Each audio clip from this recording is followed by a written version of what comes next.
কোটা আন্দোলন কেন এত ভয়ঙ্কর রূপ নিচ্ছে? আগে আপনাকে জানতে হবে কোটা আন্দোলন কারা কেন করছে। আপনাদেরকে বলে দিই, বাংলাদেশ এখন এমন অবস্থায় আছে যেটা হচ্ছে কোটা সিস্টেম। এর কিছুটা অংশ ভারতেও আছে। ভারতেও কিন্তু কোটা সিস্টেমের বিভিন্ন ঘটনা ফুটে উঠেছে, কিন্তু বাংলাদেশে যে কোটা ব্যবস্থা রয়েছে তার ভয়াবহতা প্রচুর। আপনি বলতে পারেন বাংলাদেশ এই কোটা সিস্টেমের কারণে উন্নতি করতে পারছে না। দিনটা ছিল 1952, 21 ফেব্রুয়ারি। এখনকার মতো সেদিনও ঢাকার রাস্তায় মিছিল বেরিয়েছিল, আর তাদের উদ্দেশ্য ছিল বাংলা ভাষাকে রাষ্ট্রীয় ভাষা মর্যাদা দিতে হবে। খুব সামান্য একটা দাবি, কিন্তু সেই পাকিস্তান সরকার সেই মিছিলে গুলি চালায়, আর তাতে মৃত্যুবরণ করে 5 জন বঙ্গ ছাত্র। বঙ্গবন্ধু শেখ মুজিবুর রহমানের নেতৃত্বে হাতিয়ার তুলে নেয় দেশের সাধারণ মানুষ। শুরু হয় মুক্তিযুদ্ধ।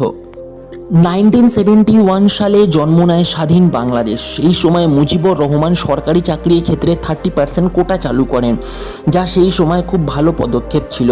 কিন্তু আজকের দিনে পুরো বাংলাদেশ জুড়ে ভয়াবহ পরিবেশ সৃষ্টি হয়েছে, যেখানে দেশের যুব সমাজ দাবি করছে এই স্কিমটাকে বন্ধ করে দিতে হবে। কিন্তু এখানে আপনারা ভাবছেন, তাহলে কি মুক্তিযোদ্ধাদের কোনো দাম নেই? হ্যাঁ, নিশ্চয়ই দাম আছে, কিন্তু কথা হচ্ছে মুক্তিযোদ্ধার ছেলে পর্যন্ত এই কোটার অংশীদার হতে পারে।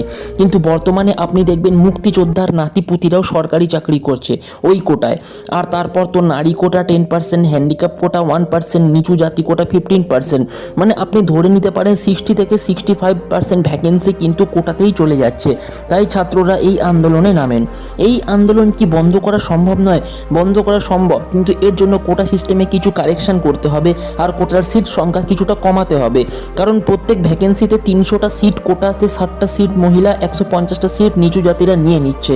আর বাংলাদেশের ভ্যাকেন্সি সংখ্যা কিন্তু খুবই কম, কারণ যেহেতু দেশটা অনেকটাই ছোট সরকারি চাকরিতে। শেখ হাসিনার এই ব্যাপারগুলোকে দেখা উচিত, তাহলে কোটা আন্দোলন আস্তে আস্তে নিয়ন্ত্রণ হতে পারে।